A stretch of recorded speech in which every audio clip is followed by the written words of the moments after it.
Hello everybody, this is the Wikstrand. So 1981 saw the release of For Your Eyes Only, and it would have been the perfect time for Roger Moore to step aside as James Bond. They were actually talking to Timothy Dalton already at this point that he would join the franchise, but the producers, I guess, got cold feet because of, the last time they tried to replace James Bond didn't go exactly, to plan, aka on Her Majesty's Secret Service. So they got cold feet, and it was sort of a back and forth for the next couple of years with Roger Moore. He didn't want to do another Bond film. They poured a lot of money on him and he said, okay then, but this is my last job.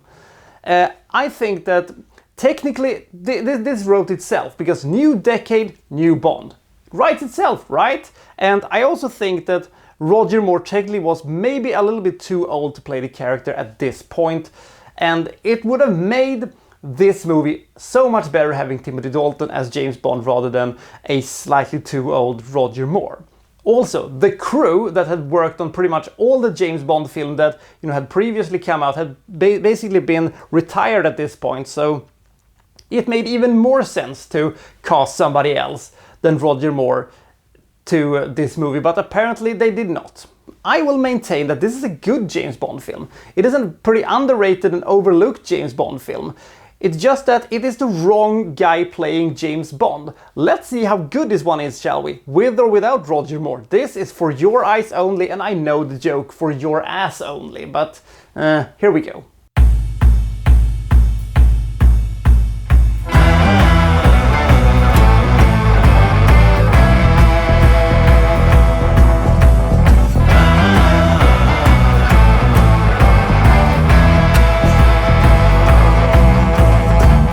A fishing boat has been sunk outside of the coast of Albania, but this was no ordinary fishing boat.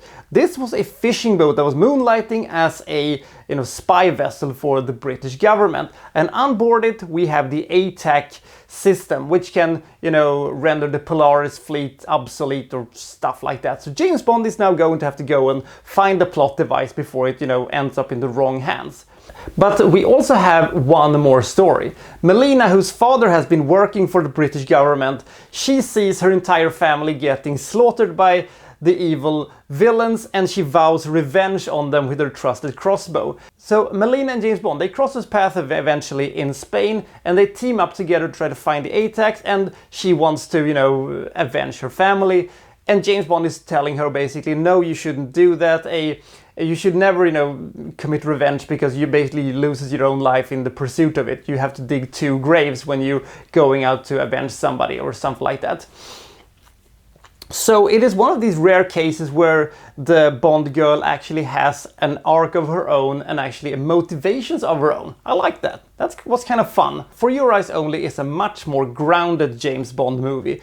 No laser wars in outer space, no world domination. It is just finding the ATACs and having a bunch of really interesting and fascinating and creative action sequences along the way.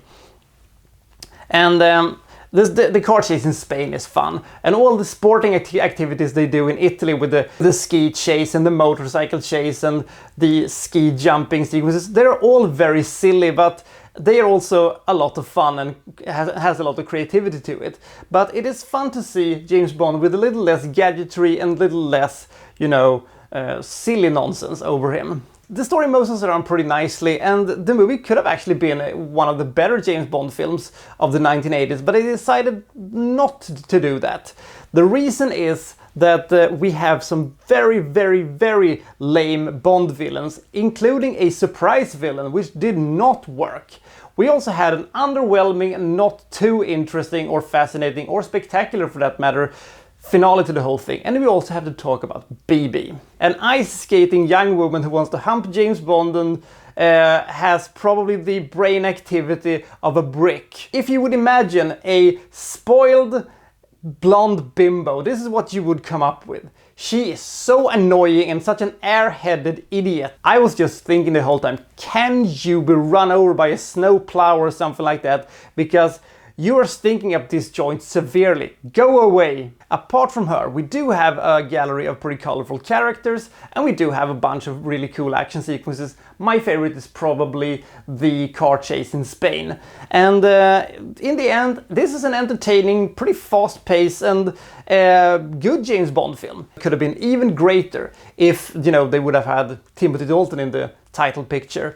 And M is also sorely missed in this one because, you know, they had sort of written him out of the show because of Bernard Hill's death, I think it was. If you've never seen this movie before, I recommend it. It's a good James Bond film. It's fast-paced, it has some great creativity to it, it has a couple of spectacular locations and looks fantastic in some ways, but it's not on the level of previous Roger Moore movies, and better Bond movies would be made during the 1980s, but it was actually a kind of an underrated movie with a more vicious James Bond that is trying to get some more grit to him, to trying to get him to be a little bit more of a stone cold killer. It's difficult to do it with Roger Moore, but they tried. The sequence where he kicks the car over the cliff is one of my favorite sequences in Bond history. An uncomplicated story, great action sequences. Granted that the slightly lame ending to the whole thing doesn't help, but I still give this movie 70 points. It is a good James Bond film, and I guess that's all I have to say about that. So I'll see you next time for, well, so-and-so reviewing, well, such and such. Thank you for watching. Thank you very much.